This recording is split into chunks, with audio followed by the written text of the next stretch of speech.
กองประชุมใหญ่ครั้งที่4องค์คณะพรรคเมืองไสจำพรได้ไขขึ้นอย่างเป็นทางการในตอนเช้าวันที่11มีนาคม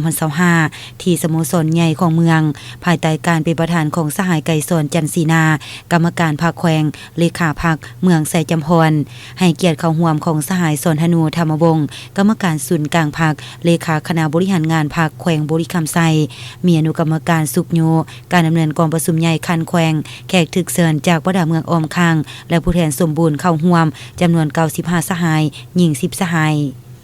กองประชุมได้รับฟังบทรายงานการเมืองทั้ง2ภาคและแผนพัฒนา5ปีของเมืองครั้งที่2ซึ่งได้ยกให้เห็นเวียกงานที่ผลเด่นหลายด้านเช่นตลอดระยะ5ปีผ่านมาเมืองไสจำพรได้สุ่มใส่ถูกทางแห่งในการนำพาซีนำในเวียกงานรอบด้าน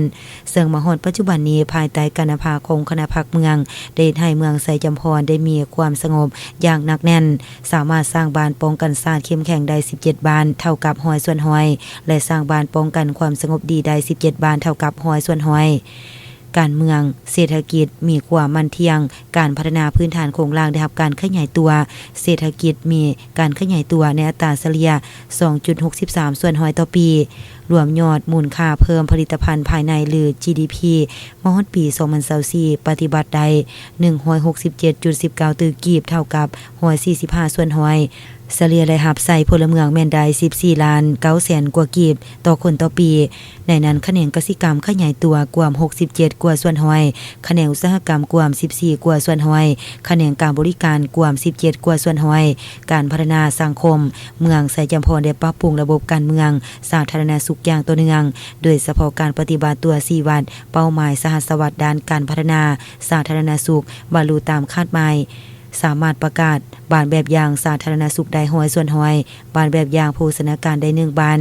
ทั่วเมืองมีระบบโทรคมของบ้านกว่า100ส่วน100บ้านวัฒนธรรมกว่า100ส่วน100สร้างและพัฒนาฝีมือแรงงานส่งเสริมฝึกอบรมด้านวิชาชีพให้กลุ่มเป้าหมายให้มีฝีมือแรงงานดีขึ้นเวียกงานก่อสร้างฐานการเมืองพัฒนาส่วนบทรอบด้านตาม4เนื้อใน4คาดหมาย4บุกทะลุและติดพันกับการสร้างเมืองเป็นหัวหน่วยเข้มแข็งรอบด้านสร้างบ้านให้เป็นหัวหน่วยพัฒนาทั่วเมืองมีครอบครัวพ้นทุกข์แล้ว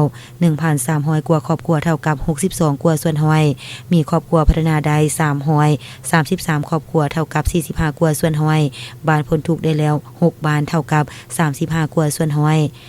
กองประชุมยังจะได้รับฟังการประกอบคำเห็นจากต่างหน้าโครงเขตเวียกงานในแต่ละด้านพร้อมเดียวกันนั้นผู้แทนกองประชุม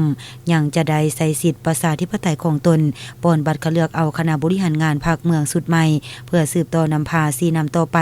และรับฟังการอบรมจากสหายสนธนูธรรมวงศ์เพื่อเป็นทิศซีนำให้คณะบริหารงานพรรคเมืองใหม่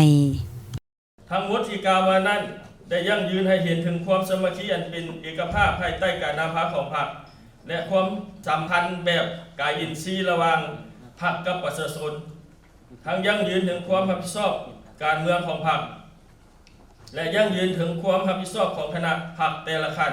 ต่อหน้าที่การเมืองของตนทั้งหมดเหล่านั้นได้เป็นการยั่งยืนให้เห็นถึงความสามัคคีอันเป็นจิตหนึ่งใจเดียวในองค์คณะพรรคเมืองยั่งยืนถึงความรับผิดชอบทางด้านการเมืองของคณะพรรคกันต่างๆต่อชะตากรรมและอนาคตของบ้านเมืองพวกเรา